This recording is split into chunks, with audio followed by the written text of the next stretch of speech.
Okay, so we're back with the armored car thing. And what is interesting about this is that it is kind of demonstrating the morale thing that we really don't have that much in this game because we want the game to get faster as much as possible. So we really don't have much of a morale element in the game. The parameters of morale checking and so on, we've just kind of let them be by the wayside and address the bigger aspects of the game, because after all, this game tries to be as fast and as simple as possible for the mechanized era. But in this particular case, it's a good opportunity to describe what we don't often do, but kind of thinking maybe we should. It's not a big deal. It doesn't complicate things ridiculously. It still stays within the hex command theory of being as fast and simple as possible, but it really brings up this element of morale about what happens now. So what? What's the next thing that's going to happen here, right? And I'm talking about these two, the situation between these two guys. Okay, the Puma Commander, which is the command vehicle for this activation region, for these two. He's the commander for this, but he's also one of the commanders in the game. So he's taking a big risk by being here, sure. But he's gone down the road. Okay, wait. I'll fix my roads here. He goes down the road, stops. Sees the BA6 do exactly the same thing coming out of nowhere, and now he stops, and they both fired at each other. Whether or not the BA6 actually did any damage, hit, we don't know. It's just that it didn't do any damage. Maybe you missed, but the fact is there was no registered damage at all. We just know nothing happened. But the Puma, with its nice 50, did 2 points of damage on the BA6. So, you ask yourself, we're about to show the rest of the activations on the table, yes. But in this particular case, when these guys go to be activated again, what are they saying to themselves? Like, what's this guy going to say to himself? Gee, maybe he's never seen this Puma before. He has no idea what that is. That could be an element. I'm absolutely no idea what that is. It's an armored car, but boy, does that look scary. Because it's sloped and it's sleek and it looks so much better than my thing. Right? This guy looks like he's in a car from the 1920s. Well, it's not too far off. 1935, I think, is when the BA6 was originally put out there. So he's in this armored car, literally. It's got like maybe a 1/4 inch armor. It's not a lot. It's just like sheet metal. And it's just meant to deflect, infantry fire. Anti-tank, forget it. It's pointless. You get hit, you're dead. So he says to himself, well, am I going to sit here and duke it out with this thing, or am I going to do something else? And that's the question. The do something else has to be decided. So the parameters are things like, it's a surprise. They just both got there, they're stopped, they fired, he got hit. So there's parameters. So he's been damaged, he's not moving, he does have a friend. As a matter of fact, he's got a whole convoy behind him. So maybe he's feeling really good about it. But he also has this, self-preservation thing. I don't really want to die. I think what I'm going to do is look at my options in a couple of seconds here, because he's going to be shooting at me again. And I'm not going to, he's already hit me once. And I'm not moving now. So if I move, it'll be better for me. And besides, here comes Sven, another Russian BA6, and so he can get beside me and we can both take on this guy. Because as far as we know, this is the entire German army right here. This is the forces of Adolf Hitler. As far as we're concerned, this is it. This is World War II. And that's the point. They have no radios. They can see each other. That's not a problem. The proximity is good. But that's what we're considering the next time they get activated, right? These guys back here are about to be activated. But right now, the German second activation is going to happen, which is happening over here. So we'll come back to that, but I wanted to illustrate that is a factor. So when we look at these guys over here, they are going to go up the hill, take their objective as was discussed. Okay? So, any other parameters to discuss? I don't think so. So it's their time, which doesn't really mean anything. It's not that they've been sitting here waiting. It's just that in our physical nature of moving around the game table, we're finally getting to this point where these guys are now going to be moving. Well, they could actually be not moving. They could actually have been sitting there, but we don't know. So it's suffice to say, we're just getting to them now, and we're going to physically move them. It doesn't mean they're moving from a stop. Okay, it just means that that's where they're starting from. So we're going to go uphill with these guys, and they're all wheeled vehicles. There's a half track here. So the wheeled vehicles are going to go 1, 2, and 3 and not get up the hill. And they're certainly not going to be able to go through these forests. So the other 222 is going to have to go behind this guy. Okay? And then this, I forget, 231, no, 250/9. This is a 250 half track, SDKFZ 250. Version 9, I think, that's the /9, what's what it stands for. So it's essentially it's the 222's turret stuck on the top of this kind of half track. It's not exactly completely steel, but it does have an anti-grenade netting on it.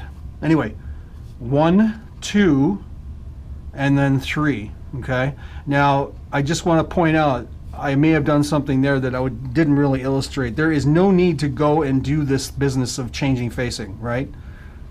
There may come a time when you need to specify that does in fact happen, but right now, the fact is, from where the vehicle is starting, it's going to say, the player says, I'm going up this hill, I'm going to that hex, approximately. So instead of going boom, boom, boom, boom, boom, like that, right? No need to do that, because it wouldn't do that in real life, right? In real life, the guy would turn the wheel as he's moving, and it would go this distance, and then he would turn the wheel gently and come like that. Okay, so that's exactly how it would in real life that would happen. There is, however, the fact that we use the hexes to count the distance. Okay, so there is a kind of a gray area there.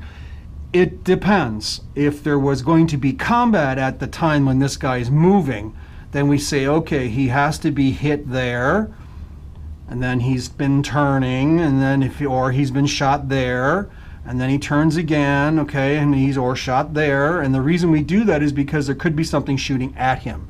So we need to be specific about his facings at the time. Because if we just start like, could be wrong, but I'm trying to illustrate this. If we just start like this and go boink, if we just start here and go boink like that, if there is anything impeding this guy's ability to get there, it would be a cause for argument. Okay, because we need to be able to have a measured facing of the item, right? So it's up to the players how fidgety you want to be about this. But for us, even though this is a kind of a demo, but the fact is this is what we do. We just count the hexes and move the guy there. I've said this before in other videos. So that's the way it happens. Okay? He went up a hill. It is a factor of going, it is a factor of a terrain element, but he is also half track. The other guys that are not may experience an issue, but we've kind of modified this because we don't want to penalize players so much that it becomes an impediment to the game being played. So we say, look, if you want to go and negotiate an obstacle, you can do it slowly and you're okay. But if you try and do it at your full speed, you're going to have an issue. So that's the way we've modified it. Your first event, your first terrain element, okay, if you encounter it at half speed or less, it's not going to be a problem. The second thing you encounter in that same move may be a problem, but not the first. Okay, so the first is him going up that slope, and that's next activation. So that's it for these guys. That's the German third right there. Okay, and then we're going to go back over to the Allied forces and do theirs as well, and then we'll have combat. So we are now looking at the nice little convoy here of American M8s and another BA-6, okay, and their activation.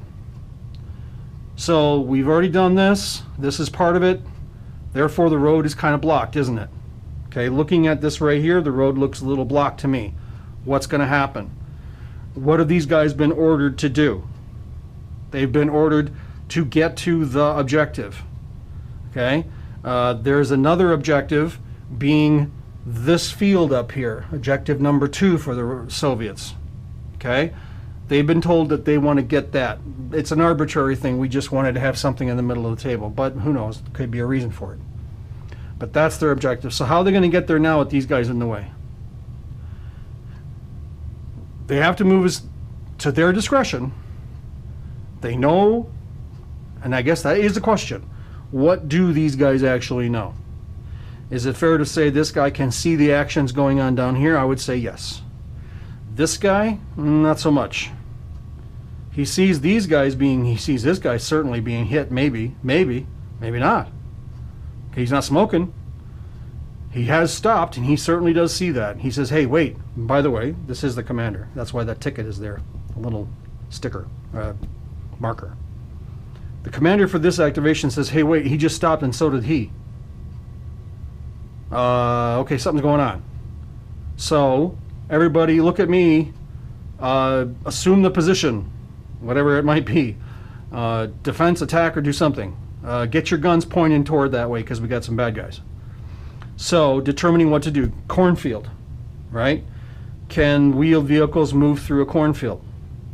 Well, if we were in a modern day Jeep, would you be able to mow down all the corn stalks without too much difficulty? Yeah, okay, maybe.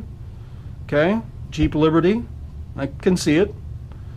Eventually it might have take a toll on something of the undercarriage, we don't know, but it's possible. The ground is probably okay. I'm sure there's no big rocks or anything in there, but it's a cornfield. So what do you think? Military vehicle, M8 armored car, going through the cornfield? Nah, I would say it's okay. I would say, is there a possibility for a bog? Nah, not really. I mean, they're just dense plants, right? It's not a cover, but it's a barrier. So he counts 1, 2, 3, 4 if he leaves the road. So 1, 2, 3 is right here. Okay, so he gets right there. And no doubt, he says, I'm going to have to radio my other commander up here and say if he can see anything. And at this point, from where he's at, he doesn't see anything. He's at the backside of the hill. He maybe might see or hear something, but he doesn't know what's going on. He's still in the action of moving. So he gets to his 3 right there. He can't stay on the road. He can go one more and get into that, right, cornfield, but that would be his half-speed distance right there. Leaving the road is a problem. We may have to check that guy for an issue of leaving the road at that speed. Or he can elect not to, because it's a risk that he has to be made aware of. The player has to be told that if you leave the road going at that speed, there's a chance there's going to be something there that's going to be a problem. You're really not meant for cross country. You're really meant to just be on a road, okay, or smooth ground. So he's leaving the road because he wants to get his 37 up there and help out. So the commander does that. Here comes another M8 thinking the same thing. Well, it's a convoy. So 1, 2, 3, 4, and he gets up here, and that's about all he can do, really. So he, what, stops? I would say, yeah, he stops. Does he point his gun the way they're pointing? Well, training would say maybe, but then again, no one's looking this way. Training might say, okay, we need some flanking protection here. So he's going to go, you know what, guys, I'm going to point this way for no reason at all, because I know that action's that way, but I'm going to look at this right here. Because I'm stopping. The rest of the guys do the same thing, right? So they all get here, right? Now they're all going to be stopped? I suppose so. That's a bad situation to be in. If there was artillery, we'd have issues here, right? Too much of a risk.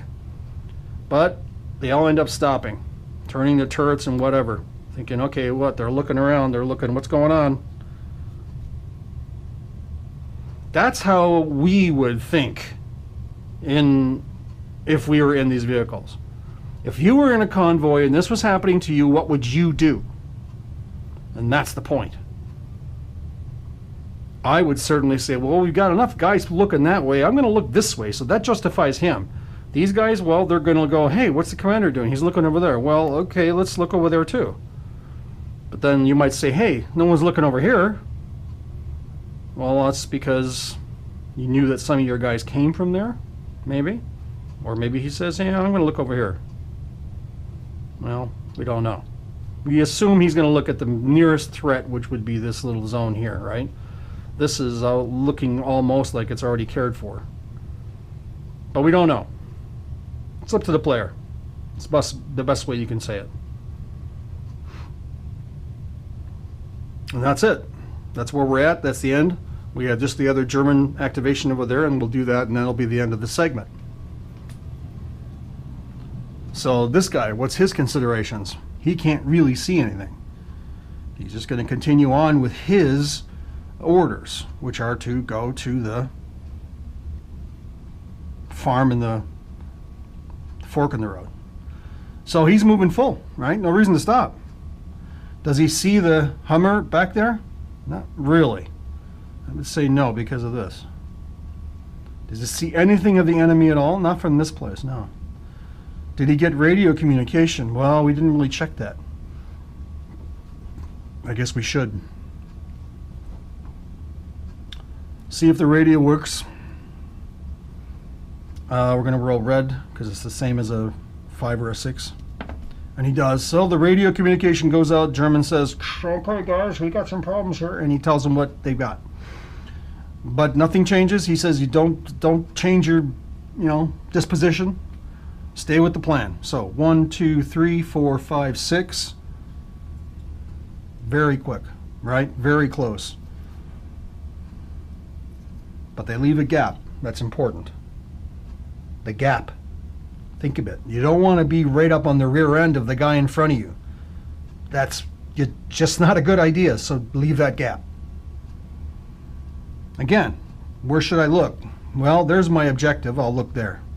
This guy says, well, I know I've got these guys coming up here. I don't need to really look there, so I'll look over here. So he does the same. And that's it.